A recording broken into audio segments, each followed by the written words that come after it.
I'm excited to be today here to share a bit more about how we can revolutionize things with SPAD arrays um, mostly. So I'm joining in from the beautiful town of Lausanne in Switzerland. We are placed in on the shores of Lake Geneva with also some if you would increase a bit our altitude, we would see Mont Blanc here in the back. What is bioimaging? We are a company focusing on single photon avalanche diodes. So we are a deep tech company with extremely short innovation cycles. That's what we pride ourselves on. We have a very lengthy experience in designing semiconductor chips based on single photon avalanche diodes, and of course then adding optics on top and high-speed electronics to make the best out of the chips. When we talk about typical use cases of SPADs, I think one of them was already mentioned by Jana. It's fluorescence lifetime imaging, but I'm going to also touch upon many other fields. So reiterating the short innovation cycles and the innovation potential, I just want to emphasize the fact that we have recently released 3 products. One is a small SPAD array focused on confocal microscopy with increased sensitivity for the red fluorophores, specifically targeting the Atto and Alexa 647. And then our highlight SPAD Alpha, which is a 1 megapixel SPAD camera. It's a successor of our 512 by 512 camera, the first SPAD camera released in the world in 2021. Finally, SPAD 93 for high dynamic range imaging. To take one step back, I would like to question why somebody would use SPAD sensors. And there's really 2 main distinct features why we would do that. And it's the property to have extremely good image quality in low light conditions.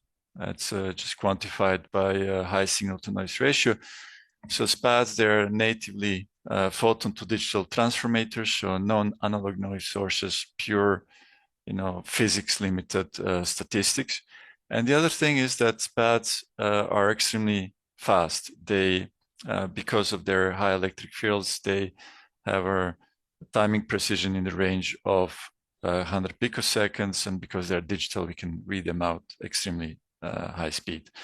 What we are focusing at imaging is specifically SPAD arrays.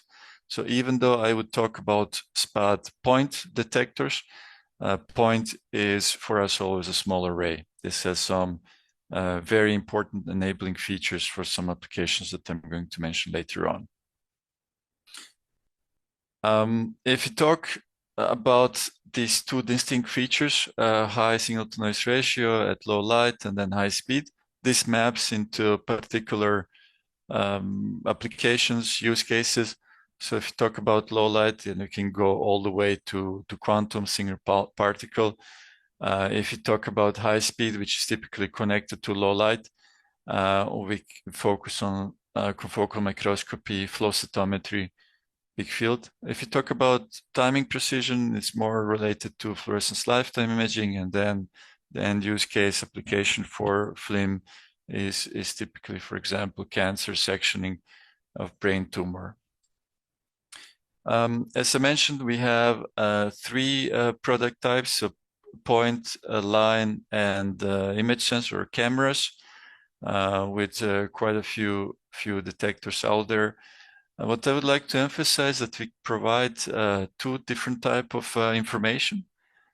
The first type of information is what we denote as time tagging. For this community, it might be more you might be more familiar with TCSPC, so time correlated single photon counting. It's the same, except that now, in addition to the time, we also get the position within the pixel array where the photon arrived. So best extraction of data possible. And then the other method that we use to extract timing information is called time gating, where we actually have extremely short exposures, and then we can shift this exposure with picosecond time precision. So this technique is very similar to intensified CCDs, except that we are not doing that with a shutter in front. We are doing that really on the pixel level. Because of that, we're extremely fast. Just to give you a bit of feeling what this can be used for, I'm showing here a video where we have a pulse laser, picosecond pulse laser propagating in water. In water, we dissolved a bit of yellow food coloring to enhance scattering in such a way that we can track the light. But here in the following sequence, you can really see the pocket of light traveling in water. So really high speed, really nice. And what's important, it's not anymore just bound to scan the images. We can also do wide field imaging right away with the camera. Really nice feature. When we talk about applications, it's low light. So I'm comparing here a scientific CMOS camera at really low light levels, so below 100 photons, even lower than you cannot not distinguish. I encourage you to download our white paper where we compare these two technologies.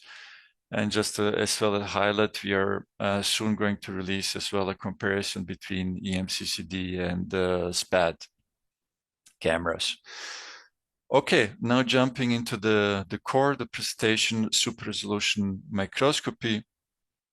So we use our SPAD arrays in confocal microscopy, a very special technique termed the image scanning microscopy, where you can reduce your resolution below the diffraction limit, or improve your resolution below the diffraction limit.